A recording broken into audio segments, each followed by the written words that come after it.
Hi friends, day 16 of weight loss பிளானில் என்ன சாப்பிட்டேன்னு பார்க்கலாம். காலையில் எம்டி ஸ்டொமக்கில் வார்ம் வாட்டர் குடிச்சிட்டு அதுக்கப்புறம் 8 o'clock போல் பார்லி கஞ்சி தான் ரெடி பண்ணியிருந்தேன். பார்லி எனக்கு பவுடராகவே இந்தியன் ஸ்டோரில் கிடச்சிது. 2 கிளாஸ் தண்ணியை கொதிக்க வச்சுட்டு அதில் 2 ஸ்பூன் பார்லி பவுடர் ஆட் பண்ணி கொதிக்க வச்சுக்கிட்டேன். டேஸ்ட்டுக்கு சால்ட் ஆட் பண்ணிக்கிட்டேன். கூடவே ஜீரா அண்ட் பெப்பர் பவுடரும் சேர்த்துக்கிட்டேன். எனக்கு ஜீரா வாட்டர் குடித்தா எதுக்கழிச்சு வர ப்ராப்ளம் இருக்குது.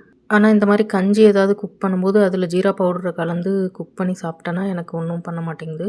அடுத்து பிரேக்ஃபாஸ்ட்டுக்கு பார்த்திங்கன்னா 2 கோதுமை தோசை எடுத்துக்கிட்டேன். தோசைக்கு தொட்டுக்கிறதுக்கு கொஞ்சம் முருங்கைக்கீரை போட்ட இட்லி பொடியும் கொஞ்சம் தேங்காய் சட்னியும் எடுத்துக்கிட்டேன். கூடவே குக்கும்பரும் கேரட்ஸும் வச்சு சாப்பிட்டுக்கிட்டேன். லஞ்சுக்கு பார்த்திங்கன்னா வெஜிடபிள் பிரியாணியும் ஆனியன் குக்கும்பர் ரைத்தாவும் சாப்பிட்டுக்கிட்டேன். கூடவே ஒரு பவுல் அளவுக்கு வேக வச்ச வேர்க்கடலையும் எடுத்துக்கிட்டேன். ஈவினிங்க்கு செஞ்ச ஸ்நாக்ஸையே டின்னராக எடுத்துக்கிட்டேன்.